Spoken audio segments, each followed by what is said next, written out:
Ladies and gentlemen, welcome back to Samuel Adams Returns, those anti-federalists. Oh boy, did they get it right. This is Tom Volis, your host, and we are going to jump right into things today. Look, this last several weeks, we have seen the tyranny continue, the despotism by the Biden administration is everything that the anti-federalist predicted would happen, especially in a godless society. So that's the first important point, that we have a godless society. We have godless leaders in every level of governance. That's in businesses, that is in the bureaucracies, that is in the state house, that is in the governors. I mean, our governor DeSwine says he's a Catholic, but the guy's one of the most evil people well, I can't say that. He's not as bad as the Gretchen chick from New York or the other nuisance Newsom out of California.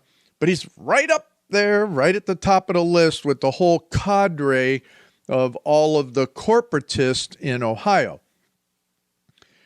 So this week, we are going to take a run at the Ohio higher educational system.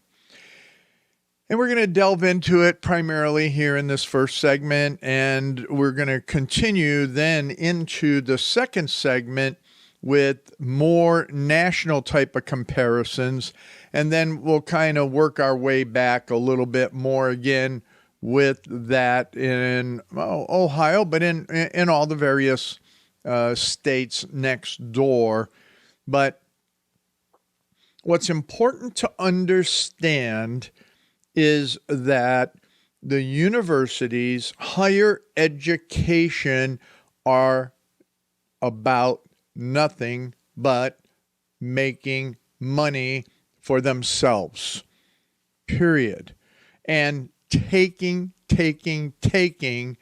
and they think, oh yeah, we're giving back. Somebody's going to get a degree in basket weaving. Oh, no, but we can give back because of all the medical research that we're going to do and all the engineering research that we're going to do, and we're going to give that back to society. Well, ladies and gentlemen, to do all that research and everything, they're stealing from you. Corporations are getting a discount rate on their research and development by utilizing students in universities. And government funding is thievery. But worse of all, is the fact that the universities are the absolute temples, cathedrals of the national religion. They're the ones that are producing all of the critical race theory, the wokeness, the anti-godness. They've been doing it for almost 100 years. Actually, they've been doing it for over 100 years. Well, I guess with all of that as the starting point, let's look at the state of Ohio. And we're going to delve into this even more in the Ohio Study Group as we look at the various amendments and what has happened within the context of the Ohio Constitution. So where do we begin? Well, the legislature, the governor, the bureaucracies, they don't give a flying rip about Article 1 of the Ohio Constitution or any state constitution, Bill of Rights. That's Article 1 of the Ohio Constitution. But no. What they did is they came about and they have amended, and the amendments in the Ohio Constitution have come from the legislature, and they duped, stupefied, and convinced the voters that they should vote for these amendments. And now we're going to look at how education is, in Ohio in particular, one of the greatest millstones around the necks of the people, the citizens of Ohio. Where I want to take you in this study is into Article 8 of the Ohio Constitution, public debt and public works. Now, you have to understand that in the original Ohio Constitution, this section was not even there. The founders of the state of Ohio did not see that there was this necessity for this Article 8, which is public debt and public works. But in 1851, when they rewrote the Ohio Constitution, they put this in. And here's why. This is what Section 1 of Article 1 is very clear on. Public debt. Limit of deficit spending by the state. 1851. Section 1. The state may contract debts to supply casual deficits or failures in revenues, or to meet expenses not otherwise provided for. But the aggregate amount of such debts, direct and contingent, whether contracted by virtue of one or more acts of the General Assembly, when does the General Assembly have any virtue anymore? Sorry. As it continues, shall never exceed $750,000, and the money arising from the creation of such debts shall be applied to the purpose for which it was obtained, or to repay the debts so contracted, and to no other purpose whatsoever. 1851. Well, does that put the brakes on spending? I would think so. But what is really unique here is that in our present Ohio Constitution, they have not repealed this Section 1. No. What they do is they go on and amend the Constitution to dig deep into your pockets. Wow.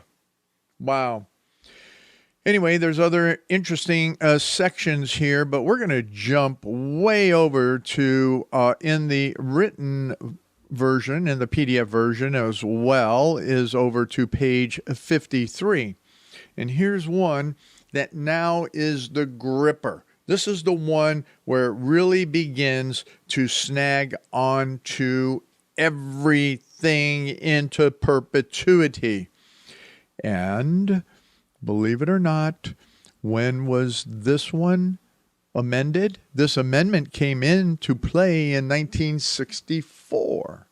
Now, in Ohio, I can't remember if that was a Republican or a Democrat governor or a Republican or Democrat legislature.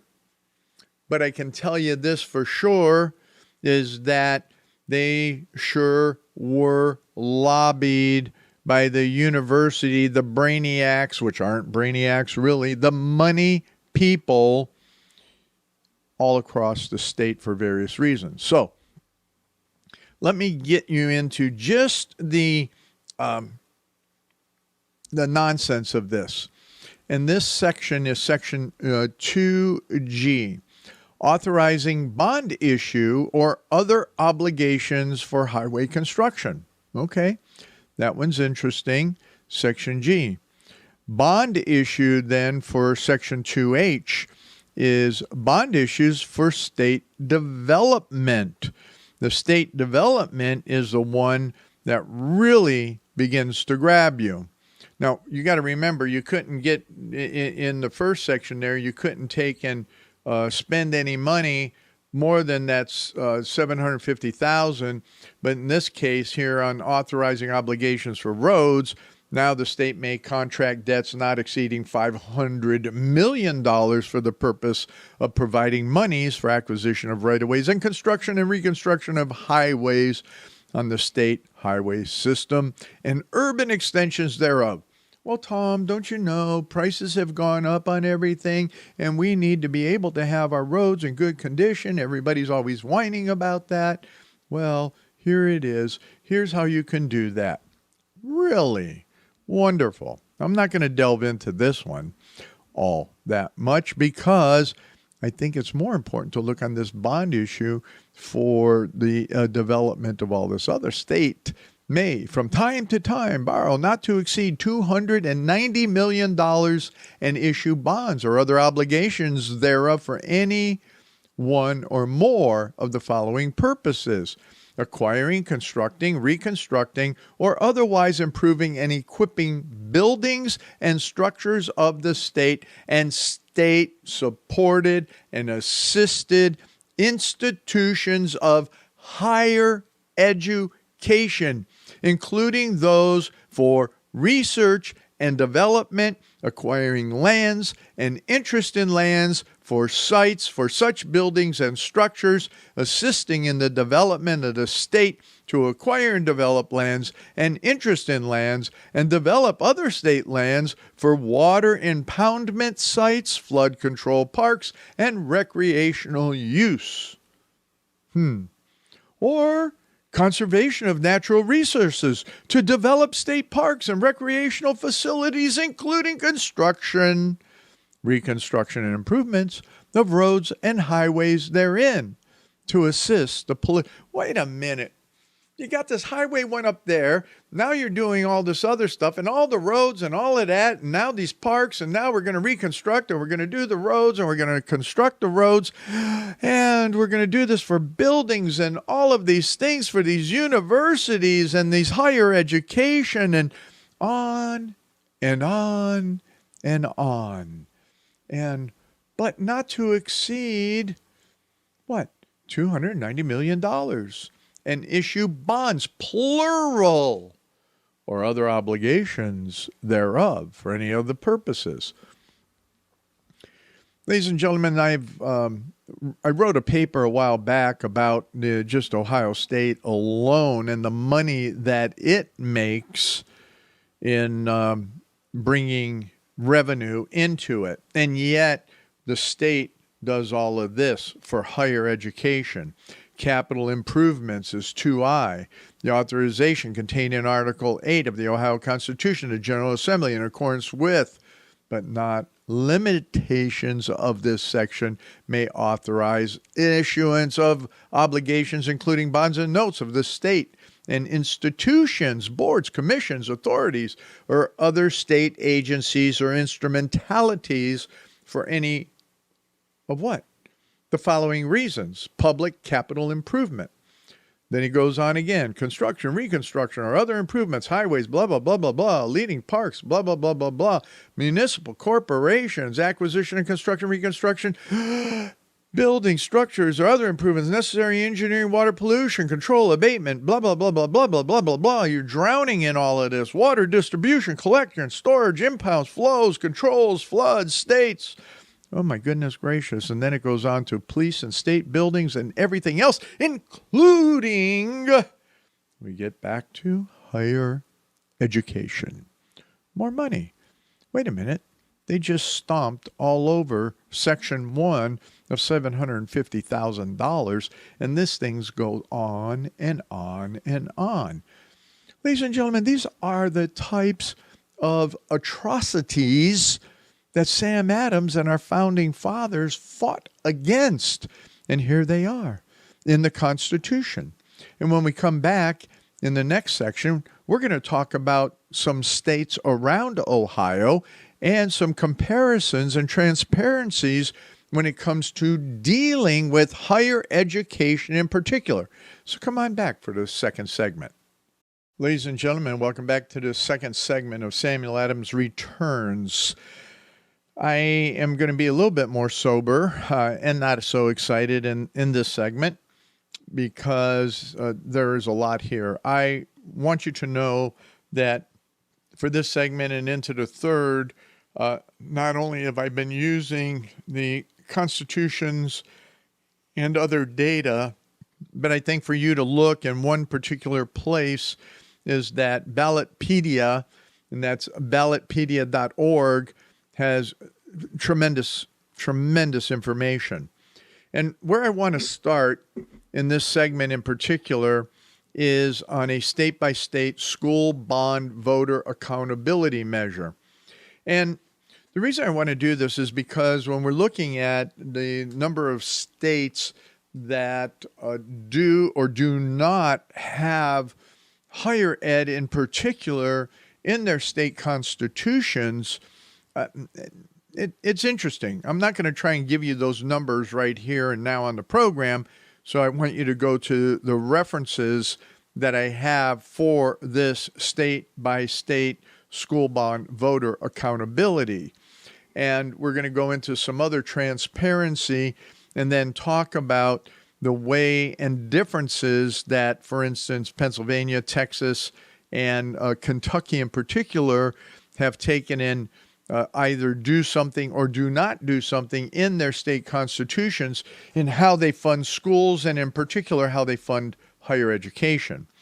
Whereas, as we began with the state of Ohio, it is very detailed in number of different ways how they amended the state constitution more than once. And they did not repeal.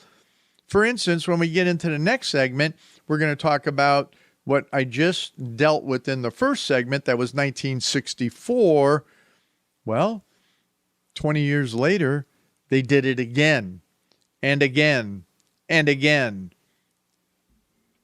and never repealed that which they should have or changed it significantly, but made it more of taking taxpayer dollars, making us slaves to infrastructure and organizations.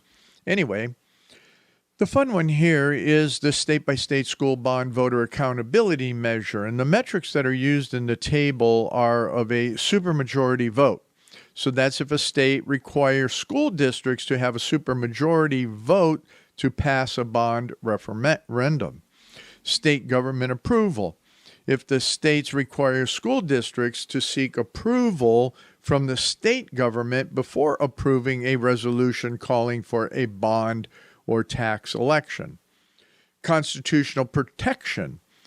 If a state requires school districts to follow a debt limit protected by the state constitution. Bond issue restrictions. Do states place restrictions on school districts if they do not spend taxpayer money correctly for future bond issues? Now, this is not true for higher education because of the funding mechanisms of higher education. In particularly, Ohio is directly established within the Constitution. But when we look at this in general, in reference to just the on bond issues, which in many cases the state does have to issue a bond issue to take and even pay for or garner what they call revenue into the coffers for the higher education. Very, very interesting.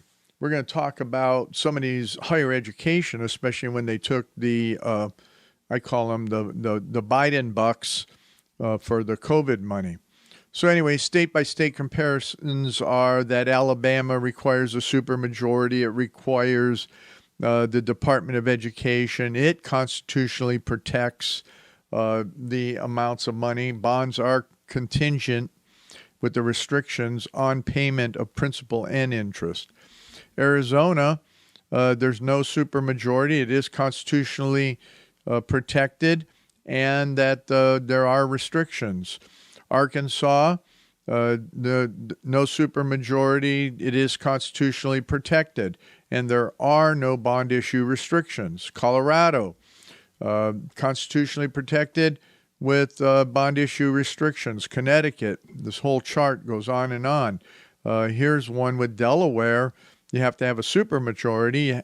No, you do have to have the Department of Education approve the bonds, and then there is a accountability that they have on the restrictions.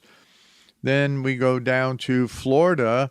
There's this constitutionally protected, and then they have limitations on the amount of millage that in a 2 or 4 year period. Illinois, they don't do any of it. Really interesting. Indiana, pretty much none of it. They're pending on constitutional amendment and all of that. Iowa, nope. It's all straight by the legislature, straight up. Nothing from the school boards have to go to any authority. Same thing in Kansas, pretty much. Kentucky, that there's a 2/3 vote by the school districts, but no and no on the other. And then the bond issues are only for no bond issues for athletic facilities, but for everything else. Maine, they're very interesting. 3 strikes. And then the fourth one, the bonds can't exceed 10% of the district's total debt. Interesting.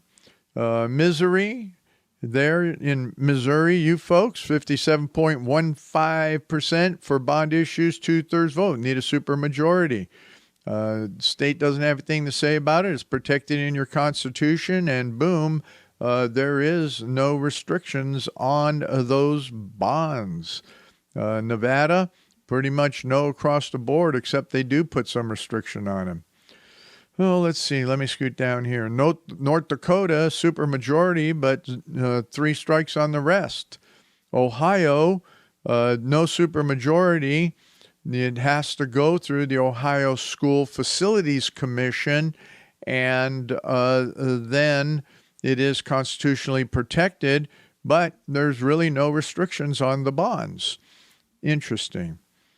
Oregon has a whole mixed match of stuff. Carolina, South and Pennsylvania, that's one of the states we're going to talk about, and so on. The other one, Wisconsin, nixes it all, and Wyoming, you have to have 2 public hearings required. The bonds can be used only for construction purposes. Interesting. Let's see. Then the one that I wanted to look at on the state-by-state comparison of school finance transparency, I found this one to be very interesting, is that the metrics are established here on post checkbooks online. Who does that? If a state requires to have school districts put their checkbooks online. The other one is post contracts online. If a state requires to have school districts put their contracts online. Stimulus funding. There it is. If any state fully discloses which school districts receive money from the American Recovery and Reinvestment Act in 2009, known as the stimulus bill. Election results. If a state requires school districts to report their election results. Very interesting on how this is laid out in the states. Do they have, most of the states don't require online checkbooks. They don't have to post anything about contracts. Just about all of them took stimulus funding. The election results, it's a mix mash all over the place on whether they have to post those election results or not. So we're going to take a quick look later on at Kentucky. So Kentucky is a no on checkbooks, no on contracts. They took stimulus and no on election results. Maine is the same. Louisiana didn't take any COVID money, but that's interesting. New Jersey, New Mexico, New York, I'm surprised as they check off on everything. They're trying to be transparent. They have checkbooks. Ohio began its checkbook requirements for school districts in 2010. But As it is here, they don't have to post anything about contracts online. That is amazing. And then you can go and you can look at other states all the way through. I just have to say that in posting contracts online is very important, in my opinion, for taxpayers to understand what bond issues and money is being used for. So the posting contracts online, as it's defined in Ballotpedias, to require school districts to post contracts online is a law that requires school districts to disclose contracts they enter into with private vendors. Some states require all contracts to be posted. Others just set a minimum threshold on dollars. Knowing contracts can be helpful in the event new projects involving bond issues are considered. People can look at the district's past history with certain contractors and how much the contractors really are worth and the contracts are worth. Well, here in Northeast Ohio, they changed everything where a lot of the contracts aren't done. They get around doing contracts even because the school districts have given up that authority to what is called the Education Service Center. It is a small elected board that most people don't know anything about. And guess what? They're the ones that are making decisions and doing the contracting. And they don't live under the same rules as school districts. So school districts are getting around. The ESC in Ohio are the ones that are implementing CRT. They're implementing the wokeness. They're implementing social emotional learning. They're doing it by contracting. Nobody knows it. Nobody pays attention to it. And we haven't even touched yet, even more so, on higher education. Higher education, and this is going to be a little bit of a series, is a debacle on the millions and billions of dollars that are there. So let's see. We're going to just touch on a few things real quick. Texas uses what they call a permanent school fund, and that is from all their natural resources. They look at how they utilize their land. They look at the land board and what does that do. They look at transferring funds. They were smart in looking at what it meant to develop another means and keeping that taxpayer money lower. Very interesting in what's going on there. Kentucky, they have it in a common school fund. This is in their education sections 183, 184. They do some things right there in their state constitution that develops a fund, and that there can be votes and for the bond issues. No sum shall be raised or collected for education other than in common schools until questions of taxations are submitted to legal voters and the majority of the voters cast the said election shall be favored of such taxation. So otherwise, they ain't going to happen. Oh, let me see. Let me pop back here a little bit. And we're looking at Texas and their constitution a little bit more. I've got all of this. You can look it up here in Texas. You can look it up in Ohio, as well as what you can look up in Pennsylvania. Pennsylvania is very interesting. Pennsylvania takes, and for their educational components, they do have it in their constitution as well, but it's very limited in the Constitution. It is left up to the state legislature and the school boards to figure out how they even fund higher education. Well, ladies and gentlemen, what I just wanted to show you in this segment here was that it's a mix, mashed up across all the various states. Now, Sam Adams was for public education, but universities were never really established, like Harvard and all of that, were private universities, private schools, and they still are. But you're going to be surprised when we go into the next segment, we talk about all the cost of the public money, the billions of dollars of our taxpayer monies that even take and fund private universities. So come on back for the third segment. Ladies and gentlemen, welcome back to this third segment of Samuel Adams Returns. Those anti-federalists got it right, and I want to thank all of you in the other markets for going to samueladamsreturns.net to listen to the full podcast, if you will, or watch the video if you so desire. But to get that second segment, please go over there and do that.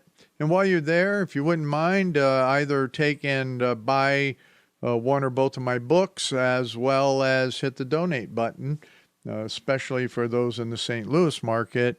We are, as I've mentioned before, we're running out of funds to keep this going beyond February in your market. So if you find value, that would be great. Otherwise, what I'm finding is you don't find any value in the St. Louis market of what we're doing, because we haven't seen any type of help coming in from the St. Louis market to keep the programming going.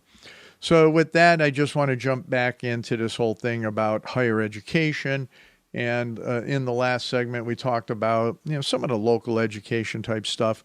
But what I want to do is focus here. Now, I'm not a friend of the Cato Institute, but I got to tell you, this article here called Taxpayers Carry the College Cost Load. So this whole thing already with what Biden is doing with this debt relief and the travesty of it, the travesty of what he's doing for college students is shifting more debt to me and you and every middle class person in the United States.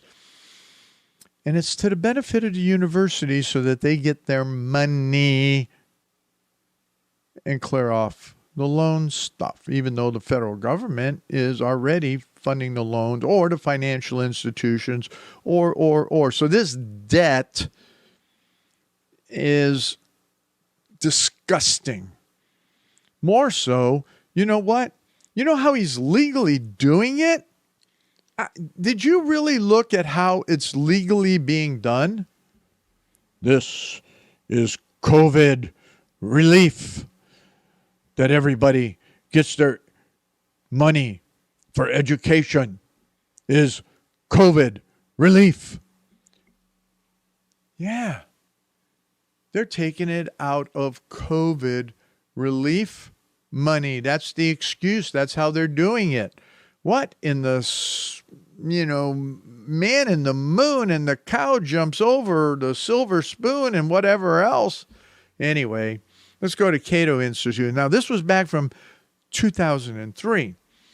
And the article talks about the debt. And here's what they were talking about then, is that according to the National Center for Educational Statistics, more than half of public universities' revenues, $79 billion were extracted directly from federal, state, and local taxpayers, while only 18.5% came from student fees and tuition.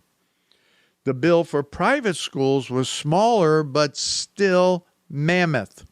Get this. This is private schools. These are your Harvard, your Yales, your Stanfords, your schmucks and ducks and, all quacker-whackers. I'm sorry. I've been so sick of higher education ever since I went to it. Thought I needed a college degree. Well, you know what? It's a scam. It's a total scam. Private schools. Here we go.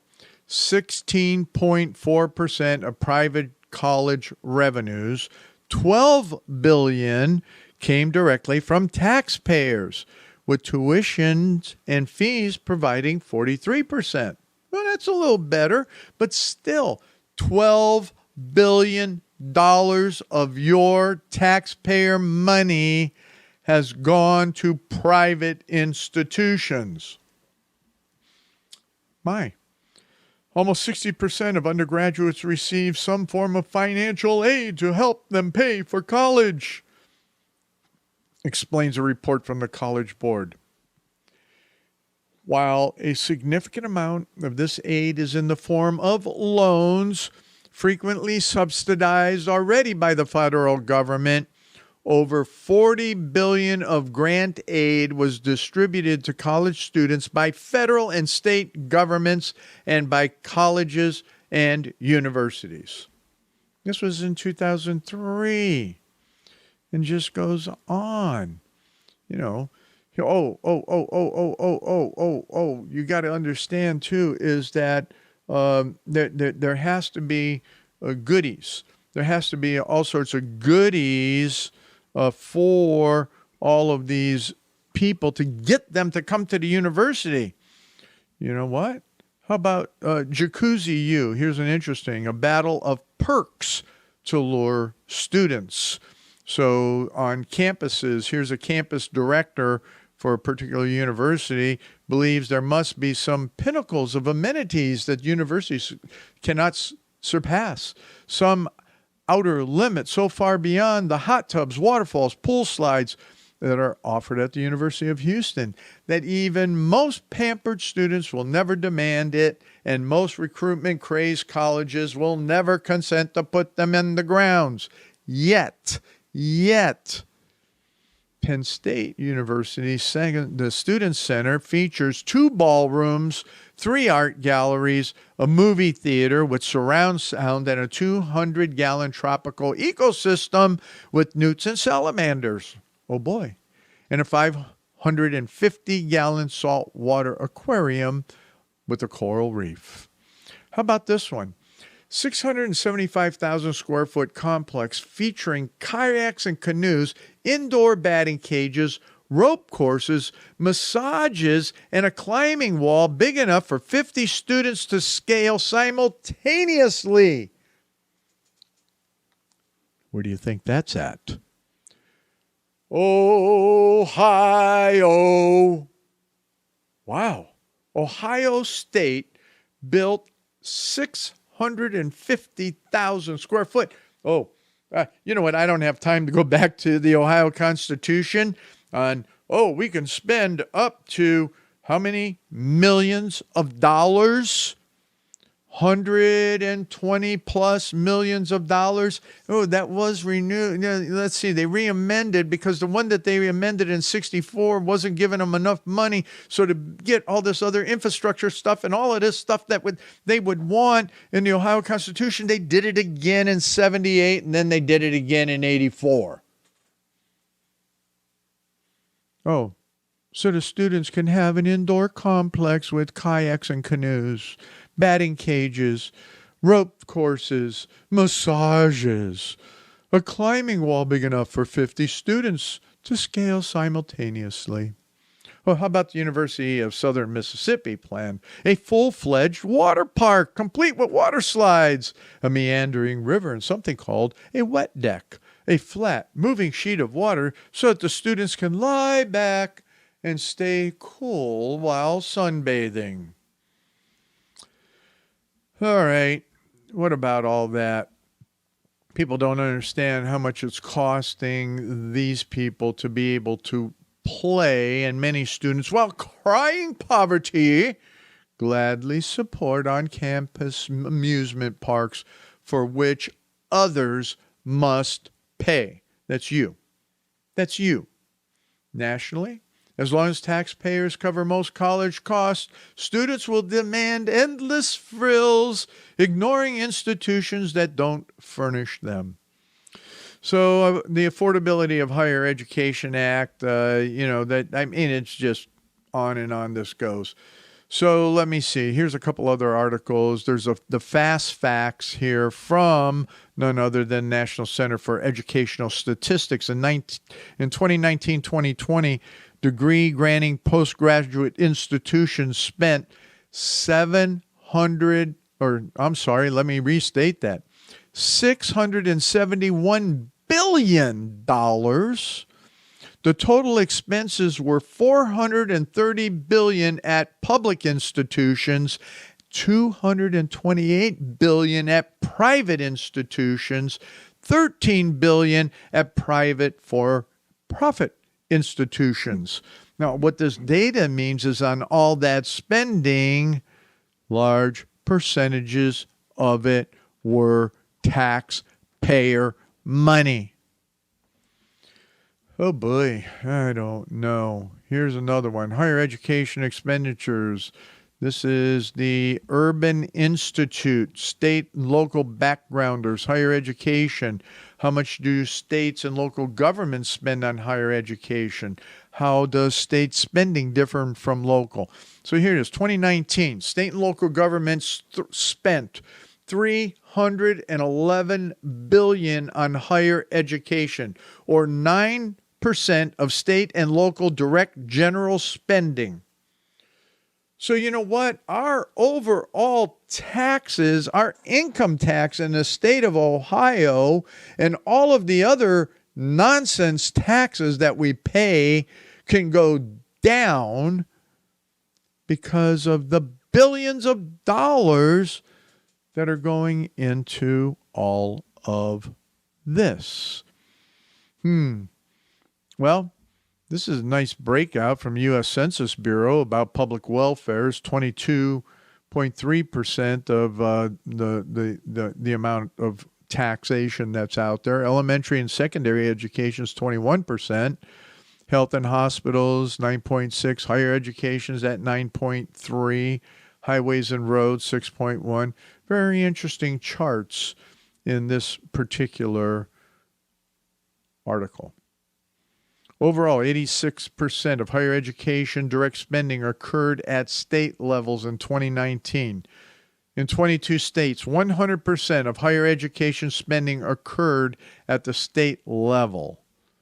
Wow. Interesting. All right, what else do we have here so we can keep going on? Oh, yeah, taxpayer subsidies for most colleges and universities average between $8,000 to more than $100,000 for each bachelor degree, this new study finds. And this was in May of 2011. So taxpayer subsidies is what I was just saying. So what that means is that on average, with most public institutions, the average is $60,000 per degree, according to the Analysis American Institution for Research and the Nexus Research and Policy Center. Among the elite private universities like Harvard and Yale, taxpayer subsidy is $13,000 per student per year. I mean, that's from federal dollars and everything else. You know, University of North Carolina, Chapel Hill, and the University of California, Los Angeles, it's like $23,000 per student per year. Wow. How many people could live on $23,000 a year? So what we're seeing is that an individual with a degree from most competitive institutions is likely to earn more than $550,000 additional earnings compared to typical earnings of someone with a high school diploma. So they say graduates from less selective colleges can earn more than like $230,000. But you know what? When you have basket weaving degrees, when you have degrees in all of these social welfare nonsense things, when you have degrees in what else? What do you call it? Oh my goodness gracious. All the, let's just call it all the social nonsense, all the wokeness that's out there. Are they going to really earn that much more? No, I don't think so. So, what do we do? It's extremely difficult. I think we need to be extremely aware of what this is. I know in Ohio, the people are so stupid they don't really know what is going on and how it is in the Constitution. How do we beat up on or lobby, probably be a nicer word, our state representatives to make changes both in law or to bring about a constitutional amendment to cancel paying for colleges? Highly unlikely. We don't have the lobbying power that all of the universities and colleges do. It's going to be a long road to hoe. Sam Adams was for education, but not like this at the expense of we the people. Hey, come on back next week when Samuel Adams returns and we take some more hard looks at higher ed.